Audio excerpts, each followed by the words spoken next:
केजरीवाल की हार का असर विपक्ष की बड़ी पार्टियों पर भी पड़ा है, क्योंकि हारे केजरीवाल है, लेकिन ऐसा लगता है कि झटका अखिलेश से लेकर उद्धव, शरद पवार से लेकर ममता बनर्जी तक को लगा है। क्योंकि इन तमाम नेताओं को लग रहा था कि केजरीवाल ने अगर दिल्ली में एक बार मोदी को फिर से रोक लिया तो एक तीर से दो शिकार हो। पहला ये कि जहां लड़ाई कांग्रेस से होती है वहां तो बीजेपी जीत जाती है, लेकिन क्षेत्रीय दलों के सामने बीजेपी अजेय नहीं रहती। दूसरा ये कि कांग्रेस को किनारे करने में इंडिया गठबंधन ने मदद मिलेगी। लेकिन केजरीवाल की हार ने क्षत्रपों की उम्मीदों पर भी मानो पानी फेर दिया। दिल्ली में केजरीवाल की पार्टी के झाड़ू के तिनके बिखरे हैं, लेकिन तीलियां इंडिया गठबंधन में भी अब आपस में रगड़कर तेजी से सुलगेंगी और इसकी शुरुआत कश्मीर से हुई है। उमर अब्दुल्ला ने अरविंद केजरीवाल की हार का रुझान मिलते ही सबसे पहले तंज का कहवा पिला दिया और सोशल मीडिया पर लिखा कि और लड़ लो आपस में।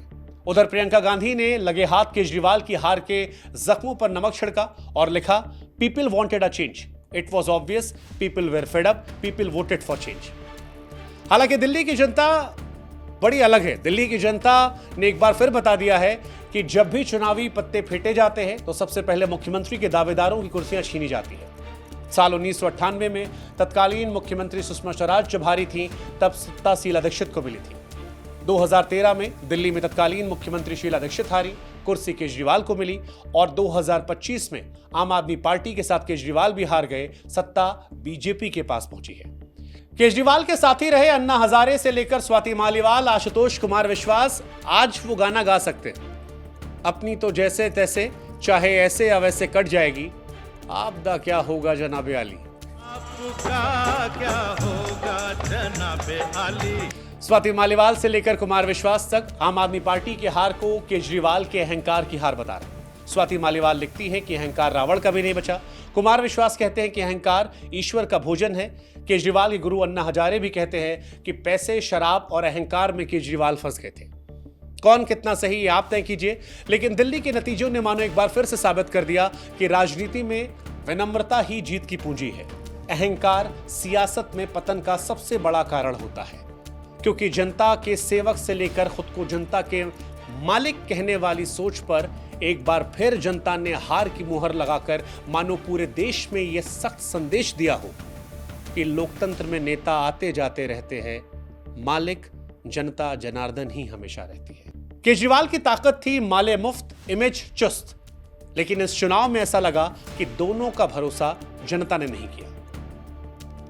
उधर दूसरी तरफ जिस मोदी से केजरीवाल की तुलना हो रही थी, उस मोदी की अगुवाई में 27 साल बाद बीजेपी दिल्ली में सरकार बना रही है। 2024 के लोकसभा चुनावों में सीटें घटने के बावजूद महाराष्ट्र, फिर हरियाणा और अब दिल्ली में बीजेपी की सरकार है। इससे पहले भी मोदी ने हरियाणा, महाराष्ट्र, अरुणाचल प्रदेश, असम, त्रिपुरा, ओडिशा जैसे 6 राज्यों में इतिहास में पहली बार बीजेपी का मुख्यमंत्री बनवाया था। मोदी राष्ट्र के 10 साल में 65 राज्यों में विधानसभा चुनाव हुए, जिसमें 28 में बीजेपी जीती, 40 चुनावों में एनडीए जीता। ऐसे में क्या यहां से अरविंद केजरीवाल और मोदी की तुलना अब बेईमानी होगी? क्योंकि अरविंद केजरीवाल जहां दिल्ली से शुरू हुए थे वहीं दिल्ली में वो हारे हैं, और अरविंद केजरीवाल के दिल्ली हारने से हार केवल दिल्ली तक सीमित नहीं रहेगी। कर्मा फिल्म का डायलॉग राजनीति की आज की रिलीज हुई ब्लॉकबस्टर में फिट करके देखिए और थोड़ा मॉडिफाई करके कि इस हार की गूंज लंबे समय तक सुनाई पड़ने वाली है। क्योंकि जिन 26 सीटों पर आम आदमी पार्टी 3 बार जीत कर आई थी, उनमें से 16 सीटें ऐसी हैं जो केजरीवाल के किले के तौर पर थीं और अब वो ढह गई हैं। जो केजरीवाल कांग्रेस के वोट बैंक पर झाड़ू मारकर दिल्ली से लेकर पंजाब, गोवा से लेकर गुजरात तक विस्तार की योजना पर काम कर रहे थे, अब उन्हें पंजाब में पार्टी सरकार बचाने की चुनौती होगी। पंजाब में चुनाव भले ही 2027 में है, लेकिन सेनापति जब अपने ही मैदान में खुद सियासी वीरगति को प्राप्त हो जाए तो सैनिकों में भगदड़ मचने का इतिहास पुराना रहा है।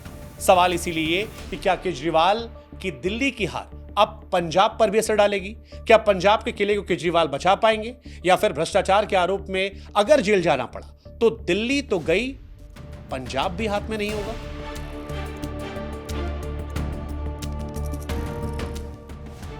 केजरीवाल की झाड़ू को तिनका तिनका, जरा जरा करने में उसकी सहयोगी रही कांग्रेस का भी जमकर हाथ रहा। अगर आपके जहन में सवाल है कैसे, तो बता दें कि 12 सीटों पर आपकी हार का कारण सीधे कांग्रेस बनी, क्योंकि बीजेपी यहां जितने वोटों से जीती, कांग्रेस के वोटों से उसका अंतर कम रहा। खुद केजरीवाल का उदाहरण ले लीजिए। नई दिल्ली सीट पर केजरीवाल को 4089 वोटों से हार मिली, लेकिन इसी सीट पर कांग्रेस के संदीप दीक्षित को 4,568 वोट मिले।